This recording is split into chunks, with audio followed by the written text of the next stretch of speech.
How's it going, and welcome back. If you're a gamer, I'm pretty sure some of you out there have your favorite games to play during the holidays. For example, it's almost Halloween. I'm pretty sure some of you like your Resident Evils, your Silent Hills, or just horror games in particular. For myself, I really enjoy playing Phantasmagoria. This game got a lot of crap because of the bad acting, but I love it. It is basically a point-and-click adventure with full motion video, and I think it's great, man. I can't play this anymore. Well, not this version because my PC don't have a CD-ROM drive, so I downloaded it on Steam. If you want to play, you can get it from there. I was going to talk about this game today, and then I remembered. I've already talked about this game once. I was probably back like 3 years ago or something. So I tracked that video down and I found it, and I'm going to show it to you guys. And we're going to watch an old video, a classic from a few years ago. Now, when you see this, check it out. I used to have this little intro or whatever. I don't do it anymore, obviously, but I already watched this video and I thought it was pretty neat, kind of funny. So I'm going to show this video in its entirety. So here you go, enjoy. Today I want to talk about a PC game that came out in '95 that, if you look up right now on YouTube, it doesn't get very many good reviews. The game is very simplistic. The acting is not that great, and the music is just okay. This is not going to be a review. This is just my personal opinion of why I really enjoy playing Phantasmagoria. Let's get started.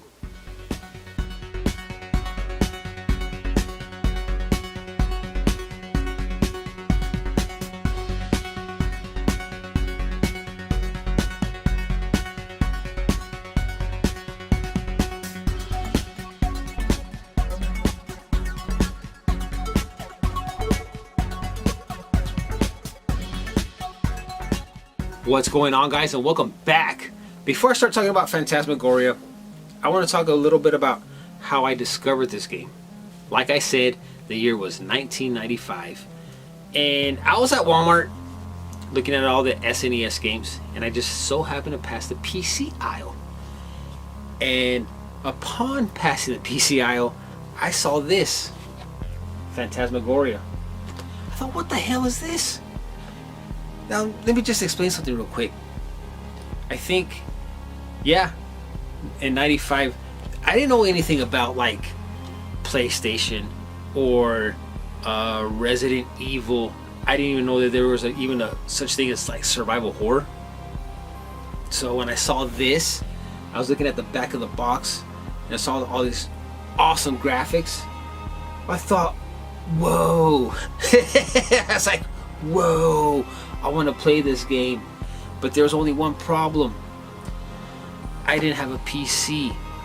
So I think it was like maybe what was it, a year later? No, it was later on that year that I got my first PC, which was a Hewlett Packard. I think I got it right before the summer started, somewhere around there. And then a couple of months later, I got Phantasmagoria for my 17th birthday. So I have a PC, I have Phantasmagoria, I go to install the game, and it doesn't let me. Because according to the box, I needed to have 8 megabytes of RAM to play the game. And my Hewlett Packard only had 4 megabytes of RAM. I was like, man, I didn't, like, back then, I didn't understand PCs. Like, I didn't really know nothing at all about them. I was like, okay, so what do I do? Apparently I have to upgrade the megabytes, or I have to upgrade my RAM. So I go get I think it was like 8 megabytes, an 8 megabyte stick, and put it in, thinking that I was gonna be able to get by with that, and no, it wouldn't let me. So another month goes by, because you gotta remember, by this time I don't have a job. I wasn't making no money whatsoever. I was living with my grandparents, and they were buying me all this shit.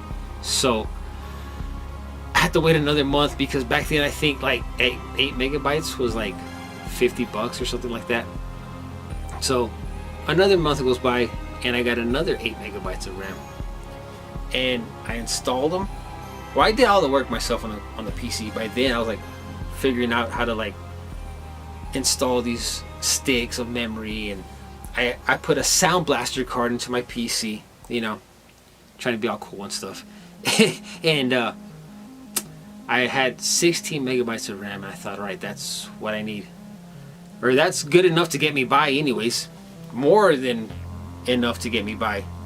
And sure enough, I installed the first disc, or I put the first disc into the CD-ROM, and it installed, and I went on an adventure that I'll never forget.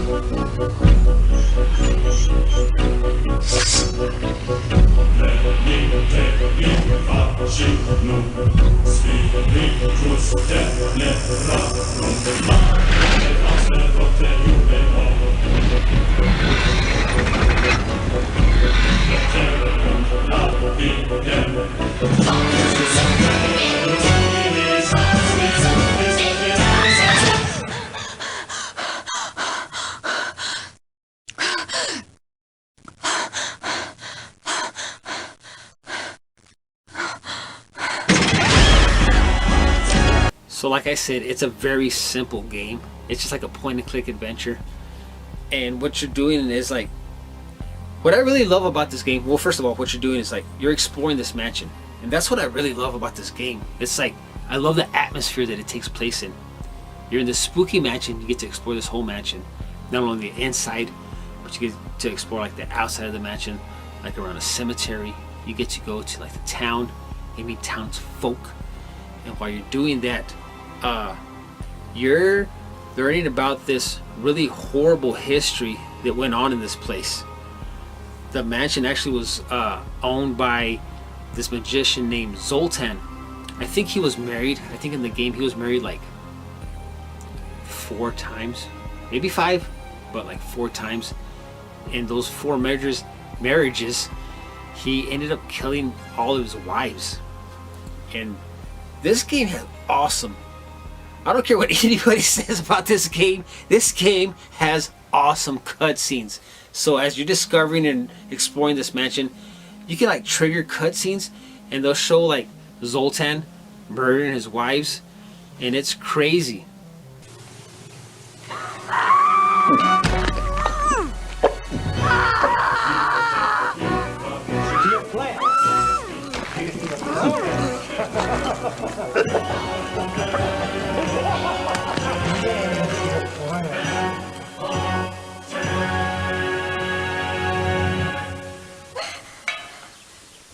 I love this game so much. I love this game so much. I remember seeing the first cutscene where Adrian is upstairs and she goes into a bedroom and she lays down in the bed and she falls asleep, and she starts having a nightmare of hands coming out of the bed and grabbing her, and she wakes up in terror.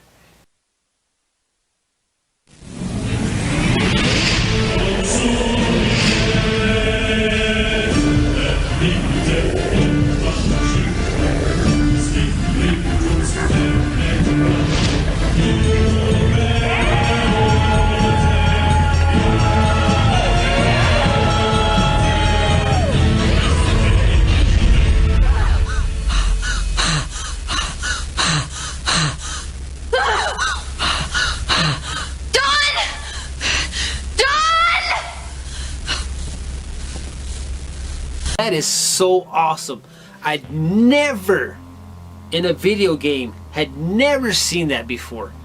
And I know I say that a lot about some games, but this is the first time that I've actually seen an FMV in my life, and I thought, wow, this is great.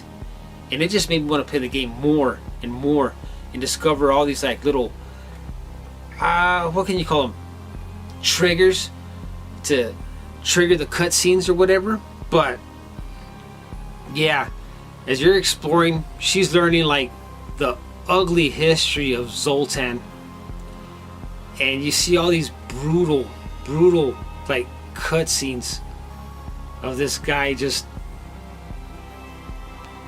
I don't know how can I say, like, well, murdering his wives, basically breaking their necks.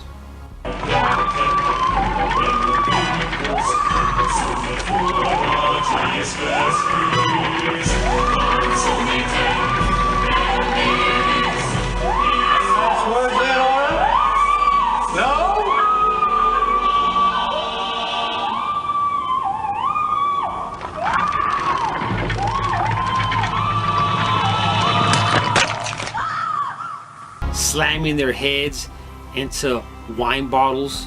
To my dear husband. Here's to you.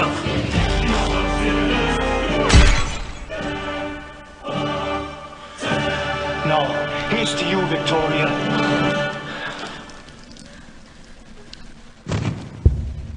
Oh, but wait, there's more.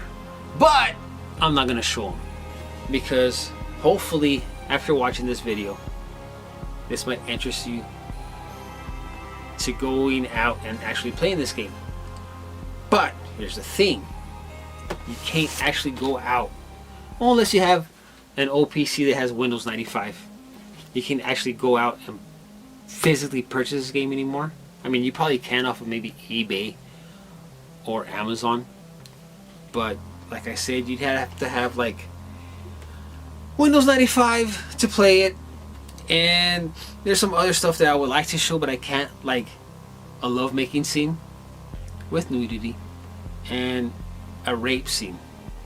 I can't show that on here because if I ever get monetized, showing that might get me demonetized. So I'd rather not show that. I'll let you guys discover that on your own.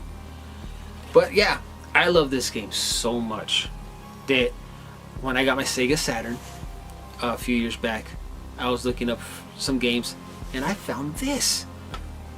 Phantasm! What? It's Phantasmagoria. Apparently, Phantasmagoria came out in Japan for the Sega Saturn. And I thought, I needed to get this. So I ordered it from Japan a few years back.